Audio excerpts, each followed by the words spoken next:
Not that I haven't pressed record like a million times, but yo, I'm finally here. I did it. I made my very first episode on my YouTube channel. It took a lot of self talk for me to get here.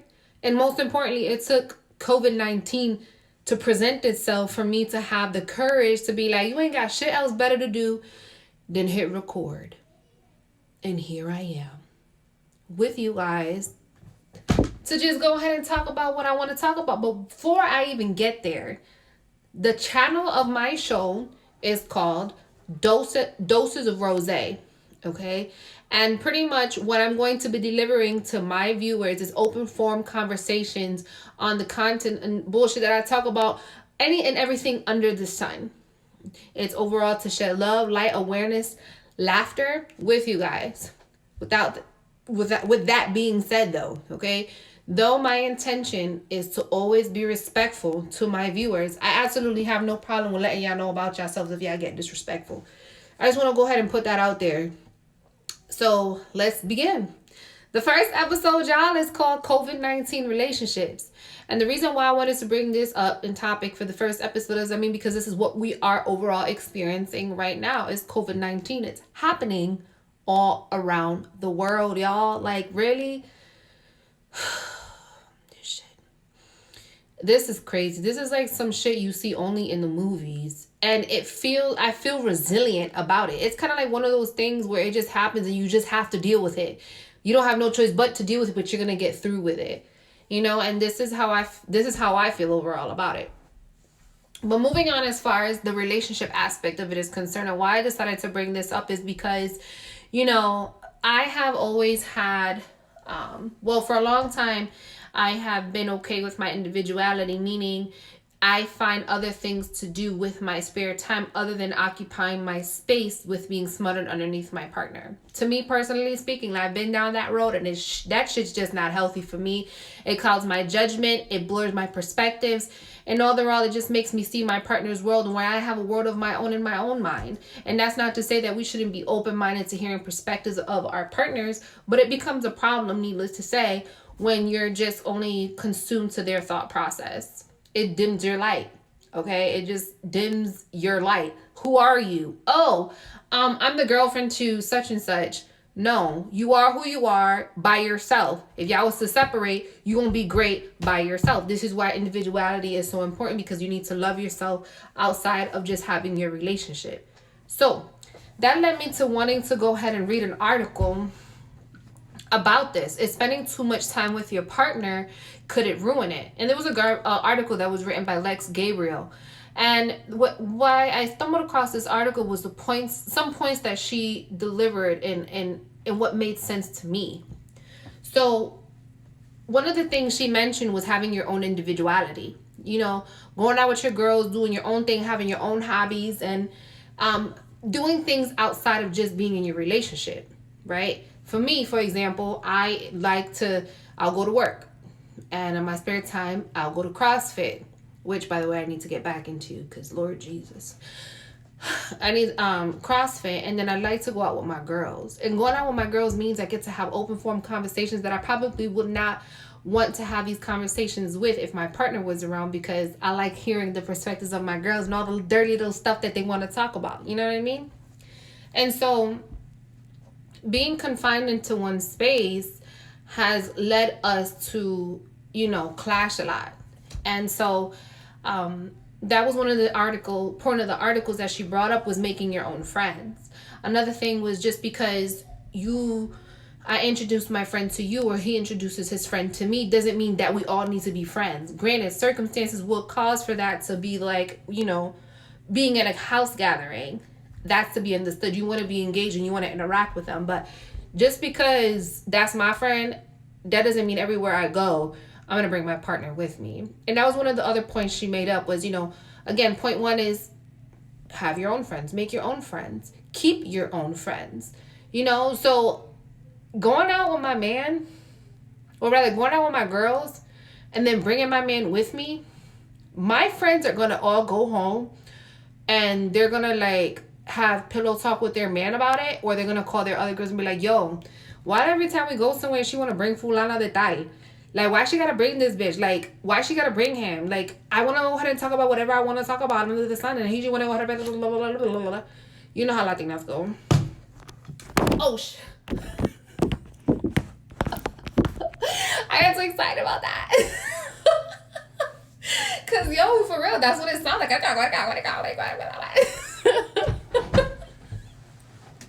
Like, yo. But anyways, like, nah, that's not cool, man. Like, we have two different personalities, and for me to every time I go out and be with my girls to bring my man with me, that's weird, man. Like, it's not okay. It dims my light, it dims my perspective, and also puts a lot of pressure on my relationship. Like, if I'm not going out with my girls to loosen up a little bit, to just distract myself from, you know, just doing things that I do on a regular basis, which is to be understood, because we as women, we as adults, needless to say, we have a lot of shit to do within our own personal lives. And maintaining a relationship, right, and being in a relationship requires work. So if I'm always going to be working on my relationship on top of going out with my peers and bringing my partner who I work with on a regular basis, it's just, that's too consuming. It's just too much. And that was one of the things I really enjoyed about what she said in this article is, you know, making your own friends, keeping your own friends. But also, one of the things that also stood out to me, this is a little kind of sidetrack from the point of what I'm trying to say, but as I mentioned in the beginning of this, was I have my own individuality, which means outside of my relationship, I'm very much okay with doing things on my own. You know, and we as women need to learn how to set those boundaries up front. And if you don't know how to do that, I encourage you to learn how to do that. Pick up a hobby, pick up a hobby, do something that works for you, where it's yours alone. So that at the end of the day, when you and your partner do come together, whatever you worked on for the day, you guys could talk about it, and you bring what you've worked on and you talk about it together, you know, and you blossom that way. You know what I'm saying? Because if all you're doing is being right here and right here only, you're going to miss out on the opportunities that's going to fill you in your spirit up. And you may resent the person that you're with because of it. So COVID-19 relationships, okay? Me being confined into one space and not having my sense of independence or individuality has caused some minor hiccups in my relationship. I'll be 100 with you. It has been a little stressful. Luckily, with the communication that we have together and laying things out like that and putting things on the floor, we're able to come together and bring this to light and make it work for us. But there are people out there who may not have that. So what ends up happening is divorce rates go up, you know, because people are not finding a common ground to go ahead and make what works for them. People sometimes forget that. They forget the reason why they started to begin with. And the reason why I bring this up is, as far as divorce rates is concerned, is because I read an article that was written by this, oh my God, I have it right here, because I don't want to discredit anybody, you know what I'm saying? It was by Kaylin Deese. Divorces skyrocket in China.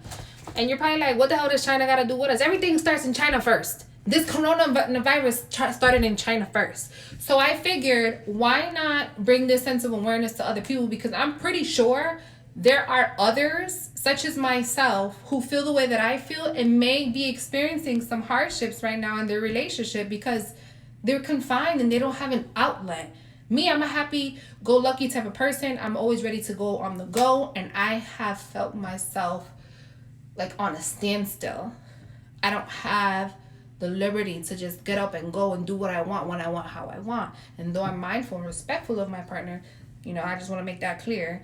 I don't have the flexibility to go to Glory Days and go have a margarita with my girls and go kick it back and talk about some shit I want to go ahead and talk about, but I can't talk about because my man is... That I can't talk about because my man is like in the living room. And I want to have a private conversation with my girls in my bedroom. And though we're in two separate rooms, we're still in the same perimeter with each other. Like, I don't want to do that.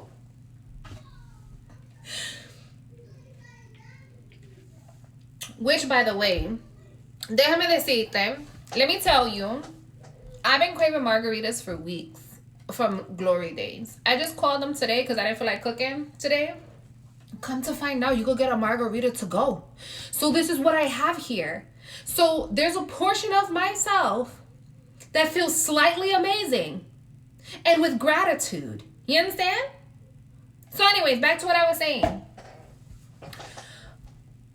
The reason why I bring this up is because we're the ones who are experiencing it after even though I was to be understood that we was going through it the same time with China.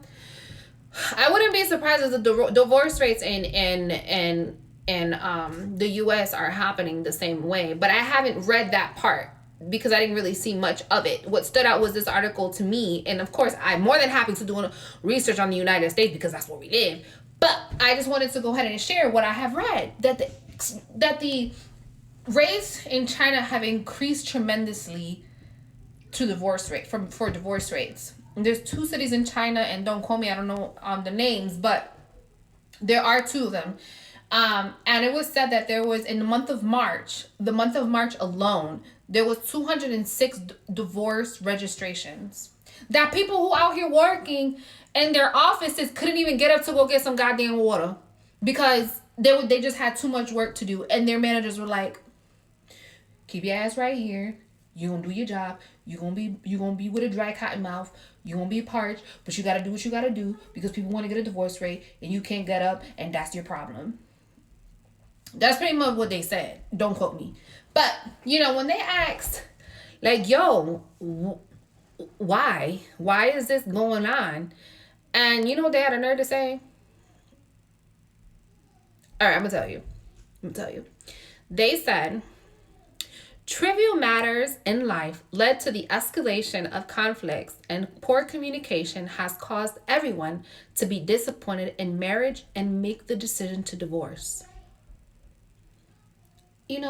I love how gray they made that seem. When people be like, oh, the gray area? That is a perfect example of what it means to live in the gray area. I used to live there, and I didn't, I thought it was cool to live there. But no, let me tell you what's black and white about this. What they're basically trying to say, coronavirus has led people to file for divorce, yo. And I'm trying to tell you, if you right now, you and your partner out here, y'all not seeing eye to eye, is because, like I said, you don't have your own individuality right now. Your independence has been stripped away. You basically can't go outside when you want, how you want. I mean, you probably could, but you're really not doing much. You're quarantined, basically. You're not supposed to be out here mingling with your girls because, God forbid, you came back home and you brought the coronavirus. We don't want that to happen. So this is what's going on. It's to be understood. I get it. I understand why people may be doing this. But I want to encourage you today. Oh, yeah, like how I did that? That was like very, I want to encourage you today. Talk with your partner. Lay it out there. Put it on the table. Let your partner know what it is that you're experiencing, how you're feeling. Have an open dialogue, ladies. Conversate with him. If you want to nag before the argument, cool, but at least give it a day. All right, give it a day. Give it a couple hours, and then let him know how you feel. But when you are making sure you're letting him know how you feel, give examples so that you can paint a picture. Because again, men are not mind readers. On to the next episode, ladies. Be ready to go ahead, and I hope to hear your feedback.